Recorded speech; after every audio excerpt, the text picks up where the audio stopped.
నమస్కారం ఫ్రెండ్స్, నేను మీ రివ్యూ తారక్. అందరూ ఎలా ఉన్నారో బాగున్నారా? ఈ వీడియోలో మనం డిస్కస్ చేయబోతుంది పెద్ది మూవీ రివ్యూ.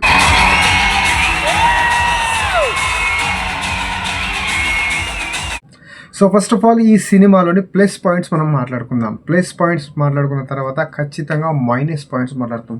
ఈ సినిమాకి ప్లస్ పాయింట్ ఎవరైనా ఉన్నారు అంటే రామ్ చరణ్ అన్న. ఖచ్చితంగా చెప్తున్నాను, రామ్ చరణ్ అన్న ఈ సినిమాలో చేసిన పర్ఫార్మెన్స్ అయితే నెక్స్ట్ లెవెల్.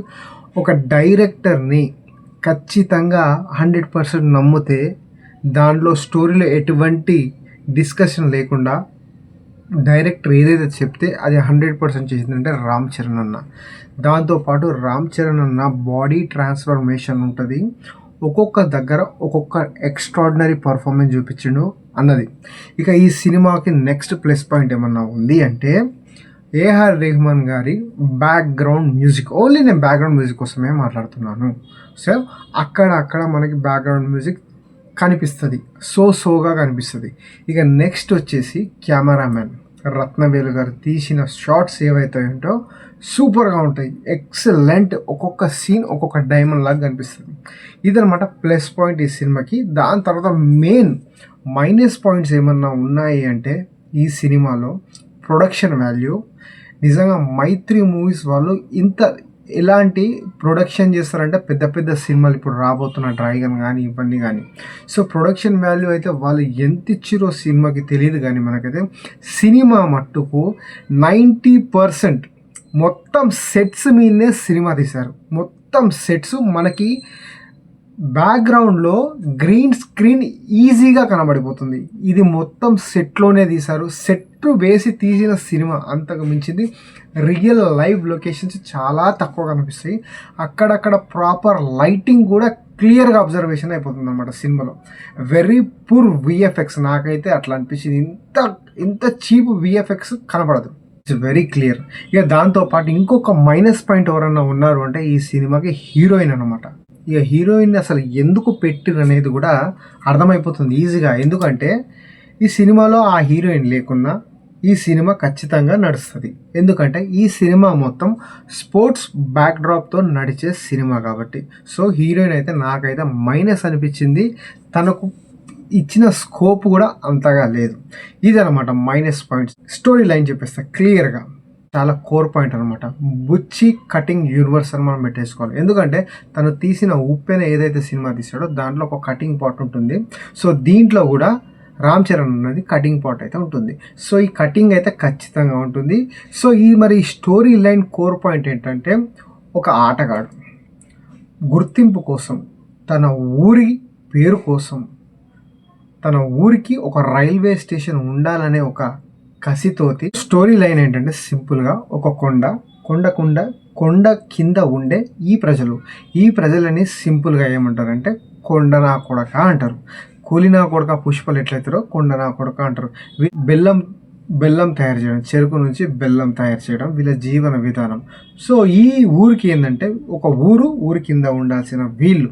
సో వీళ్ళకి ఏంటంటే కనీస వసతులు ఉండవు. అంటే రోడ్డు నడక ఉండదు, కాలినడకనే అడవిలలో వెళ్ళాల్సి వస్తుంది.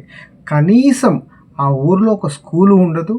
ఎవరికైనా యాక్సిడెంట్ అయినా కానీ ఆ కొండ ప్రాంతం నుంచి కిందికి దిగిపోయేసరికి ప్రాణాలు కోల్పోతారు.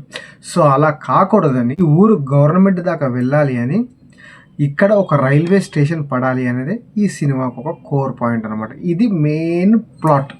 ఇంతే ఈ ప్లాట్.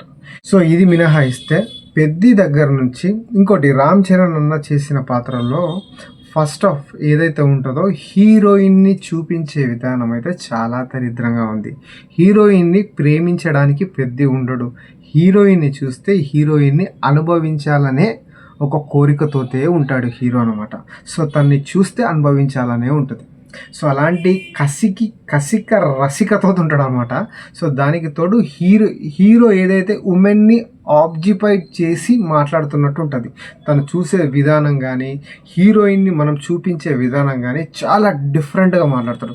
సో నేను ఇది ఎందుకు మాట్లాడుతున్నానంటే, బుచ్చిబాబు ఏమన్నాడంటే, పెద్దిని ఇన్స్పిరేషన్గా తీసుకొని యూత్ చాలా పనులు చేయొచ్చు అన్నాడు. కానీ ఇది ఫస్ట్ హాఫ్ ఏదైతే ఉంటుందో దాంట్లో పెద్దికి సంబంధించిన సీన్స్ చూస్తే అది జస్టిఫికేషన్ కాదు.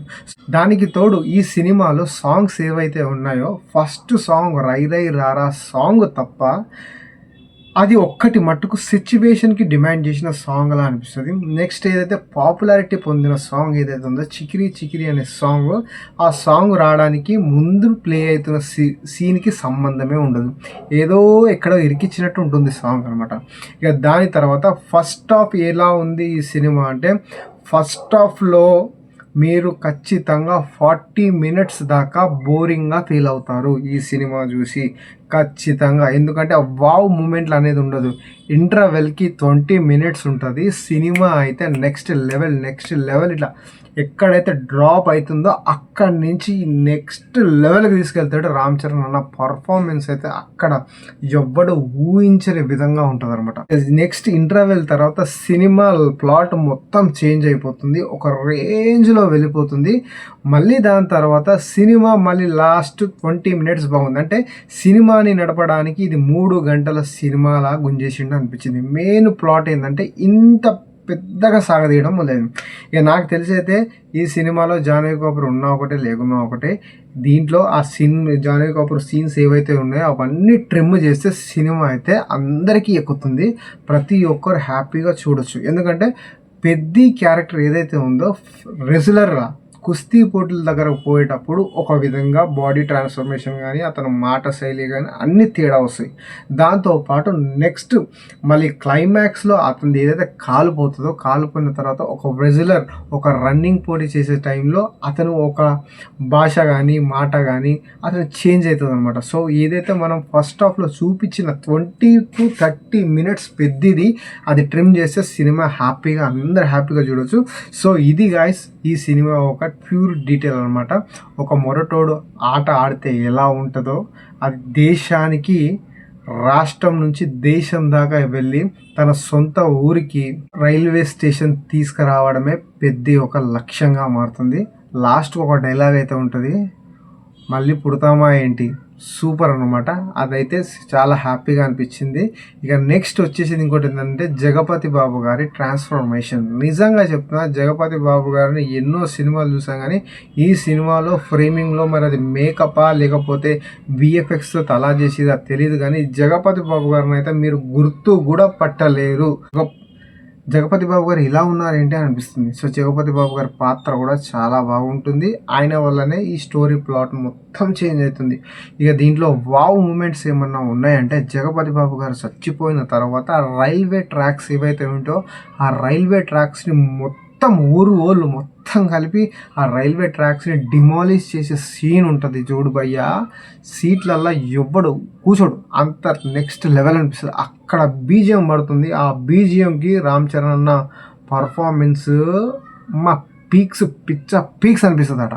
అదొక్కటి వావ్ మూమెంట్. దాని తర్వాత కుస్తీ పోటీలో హనుమాన్ని దీన్ని రెండు కలిపి ట్రాన్స్ఫర్మేషన్ చేసేసాను. అక్కడ వావ్ మూమెంట్ ఖచ్చితంగా కాలర్ ఎగ్గేసుకొని విజిల్ లేస్తారు.